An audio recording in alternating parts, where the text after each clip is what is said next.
Good morning students. Right, तो क्या है डिस्कशन आज हम डिस्कशन करने वाले हैं एमपी बोर्ड का जो सेकंड एग्जाम होता है। एक एग्जाम तो आप लोग अभी लिखने वाले हैं, very soon after a few weeks your exams will be there, you will be writing the first attempt of your MP board examination.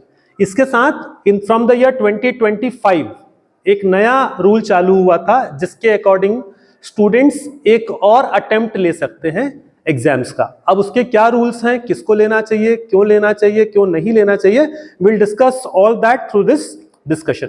तो पहले क्या होता था, टिल द ईयर 2024 क्या होता था, क्लास 10th के students if they fail in 2 subjects they used to get supplementary, 2 subject का सप्लीमेंट्री एग्जाम दे सकते थे। इसके बाद जो भी रिजल्ट आता था आपसे आगे बढ़ेंगे। What was the scenario for class 12th? Class 12th में बस एक सब्जेक्ट, सप्लीमेंट्री कितने सब्जेक्ट में मिलता था, एक सब्जेक्ट में। अगर 2 सब्जेक्ट में कोई बच्चा फेल हो गया तो उसका एमपी बोर्ड को पूरा 1 साल बाद रिपीट करने मिलता था, बीच में कोई ऑप्शन नहीं होता था। अब कुछ चीजें चेंज हुई फ्रॉम द ईयर 2025, आप लोगों के लिए भी एप्लीकेबल होंगी इस साल, तो आप लोगों को पता होना चाहिए।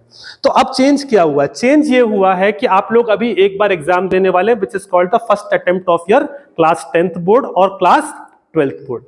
इसका रिजल्ट डिक्लेयर हो, so you are writing your exam in the month of February and March, most probably in the month of April, that is towards the end of April the result will be declared। आपको आपका result पता चल जाएगा कि आपने जो exam दिया था उसमें आपके मार्क्स कैसे आए, अच्छे आए, खराब हुए, पास हुए, फेल हुए। इसके बाद एक और एग्जाम होगा probably in the month of May और in the month of June. जो देना चाहें उस एग्जाम को फिर से दे सकते हैं और फिर से एक और रिजल्ट डिक्लेयर होगा जो फाइनल रिजल्ट होगा। ठीक, तो अब क्या क्या होगा, अब क्या होगा, कौन दे सकता है, पहले इसमें समझते हैं। Anyone who has written first attempt can write second attempt also। इसका पास फेल से कोई संबंध नहीं है। हम 2-3 सिनेरियो डिस्कस करते हैं। एक क्लास 10th का बच्चा है, 6 एग्जाम देके आता है, किसी कारण से 2 सब्जेक्ट में फेल है, 4 सब्जेक्ट में पास है, तो वो दोबारा एग्जाम दे सकता है। 2 सब्जेक्ट का दे दे, जिसमें पास है उसमें भी दे सकता है।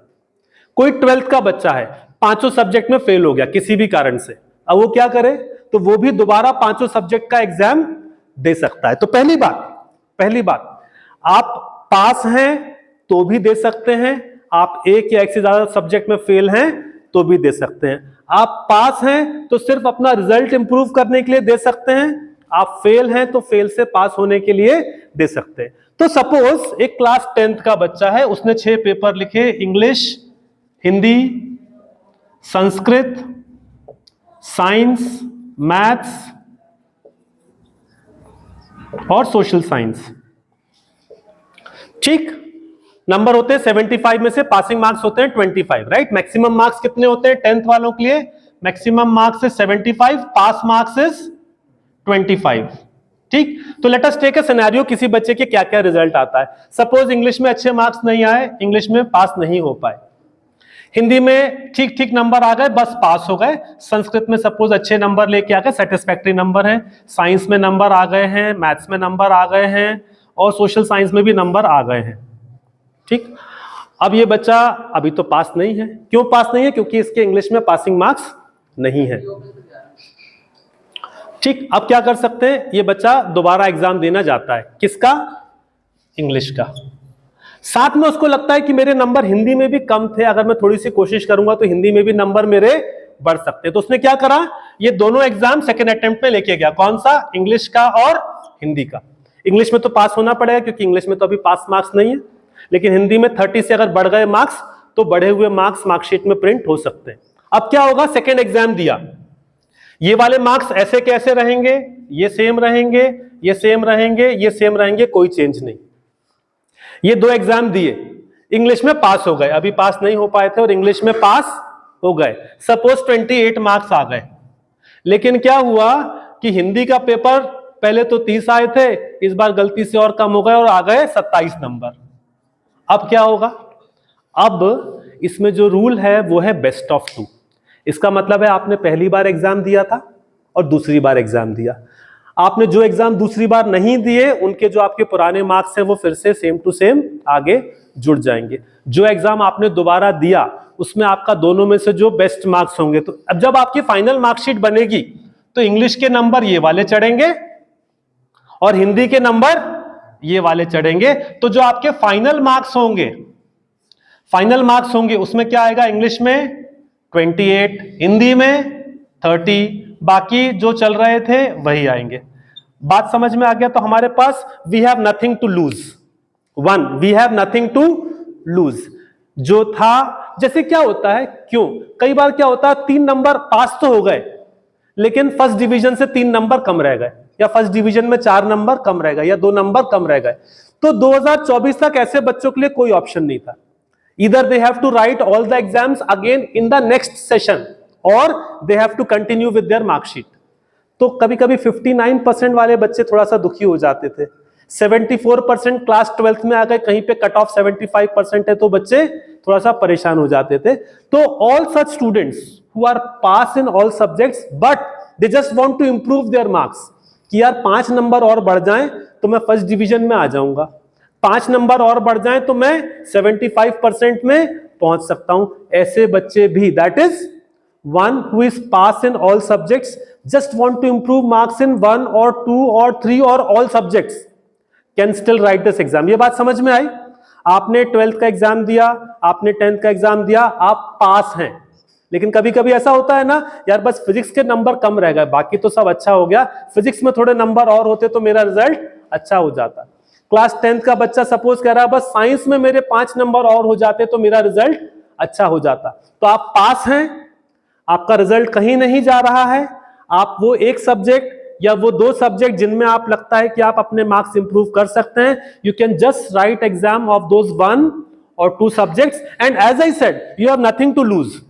किसी कारण से आपके नंबर घट भी जाते हैं तो बोर्ड ने क्या रूल बनाया है? Best of 2। आपके दोनों में से जिसमें बेहतर मार्क्स होंगे आपको वही मार्क्स मार्कशीट पे प्रिंट होके मिलेंगे। ये बात समझ में आई आपके? राइट? तो जो भी देना चाहता है वो दे सकता है, पहली बात। दूसरी बात, नंबर दोनों में जो भी आएंगे उसमें से जो आपके बेहतर वाले मार्क्स होंगे वही मार्क्स काउंट होंगे, जो कम रह गए किसी भी कारण से वो मार्क्स काउंट नहीं होंगे। तो क्या सबको देना चाहिए? नहीं, जरूर नहीं। जब आपका फर्स्ट एग्जाम हुआ, आपका रिजल्ट अच्छा आ गया, आप संतुष्ट हैं, आपको नहीं देना चाहिए क्योंकि कुछ परेशानियां भी हैं। One, there is a cost associated with it. The second exam is not free of charge. You have to pay exam fees once again and the exam fees is 500 rupees per subject. So if you want to write 1 subject, you have to pay 500 rupees. You want to write 2 subjects, you have to pay 1000 rupees and so on. शायद एक upper limit है सारे subject के लिए, शायद 2000, मुझे exactly याद नहीं. There is an upper limit, but then again you can assume that the exam fees is rupees 500 per subject. तो ये आपको अलग से, अभी जो आपने exam fees pay करी है वो किसके लिए है? वो आपके फर्स्ट अटेम्प्ट वाले एग्जाम के लिए। सेकंड अटेम्प्ट देना है तो एग्जाम फीस फिर से देना पड़ेगी, तो फ्री ऑफ चार्ज नहीं है। तो इसलिए ये नहीं कि हमारा कोई बात नहीं, अभी हम जितना हो जाए कर लें, कोई बात नहीं, फिर से देंगे एक बार एग्जाम, तब की तब देखेंगे। So that should not be the mindset. The mindset should be कि हमको पहली बार में ही सब कुछ अच्छा करके आना।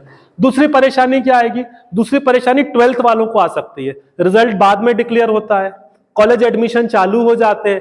जैसे इस साल क्या हुआ था, इस साल के एग्जाम जून में हुए थे, रिजल्ट जुलाई में आया था। मार्कशीट जो बच्चे सेकंड अटेम्प्ट में बैठेंगे उनको फर्स्ट अटेम्प्ट के रिजल्ट की मार्कशीट नहीं मिलेगी। उनकी मार्कशीट एक ही बार आएगी। कब आएगी? सेकंड अटेम्प्ट का रिजल्ट आने के बाद। सो इन बिटवीन अगर आपको मार्कशीट की जरूरत है, आपको ट्रांसफर सर्टिफिकेट की जरूरत है, आपको माइग्रेशन सर्टिफिकेट की जरूरत है, so all those documents are not available. Those documents will be available only after second examination. तो इस साल क्लास 12 के कई बच्चे थोड़ा सा परेशान भी हुए थे क्योंकि वो पास थे, उनको लगा था हमको अपना रिजल्ट इंप्रूव करना है, इसलिए सेकेंड अटेम्प्ट में अपीयर हो गए। रिजल्ट इंप्रूव भी कर लिया, लेकिन क्या हुआ इस पूरे में? रिजल्ट डिले हो गया। कॉलेज एडमिशन में परेशानी आई क्योंकि कॉलेज एडमिशन के समय आपको डॉक्यूमेंट्स जमा करने पड़ते।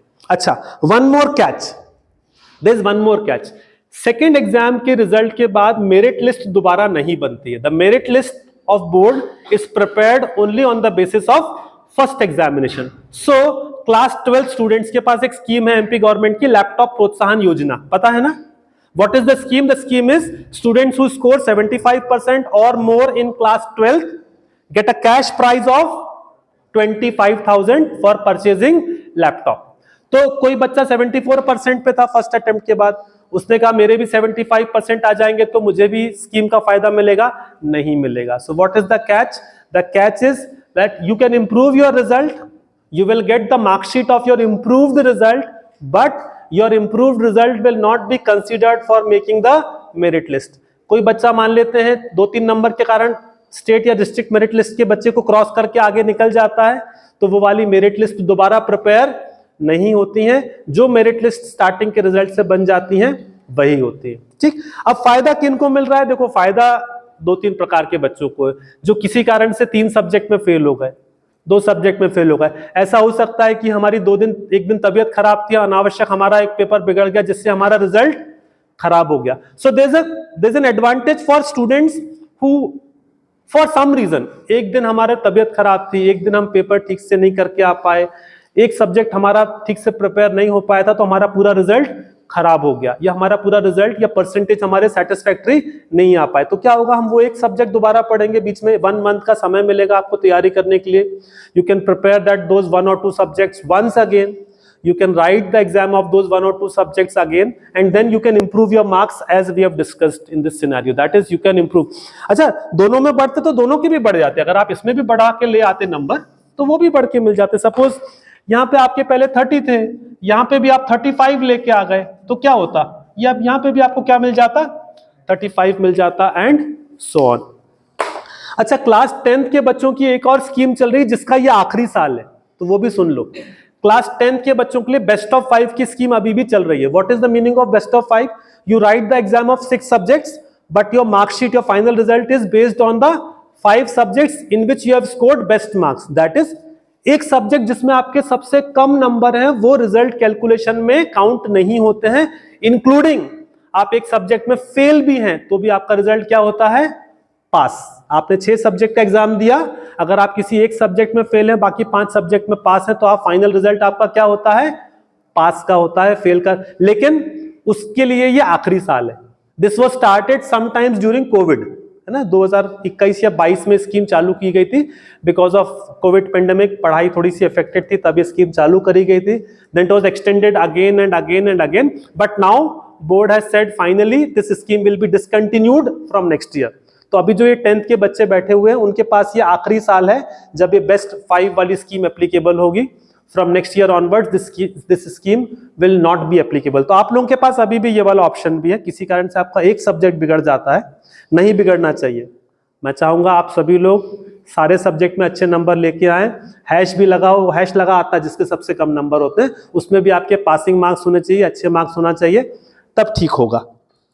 ठीक है, तो एग्जाम फीस आपको मैंने बता दी, सिनेरियो मैंने आपको बता दिया। टुवर्ड्स द एंड सिर्फ मैं ये कहना चाहता हूं, though this scheme is available, my objective और my responsibility was to inform you that we have such a scheme, but we don't want anyone of you to land up into that scenario. हमको वो exam देना ही ना पड़े तो बेहतर होगा। देखो, पता होना चाहिए क्या रूल्स है, लेकिन हमको वो एग्जाम देना पड़े ऐसी सिचुएशन बिल्कुल नहीं आनी चाहिए। I want all of you to score good marks in your first attempt examinations itself, ना हमें उसकी फीस भरना पड़े, ना वो एग्जाम हमको देने जाना पड़े। ठीक, थैंक यू।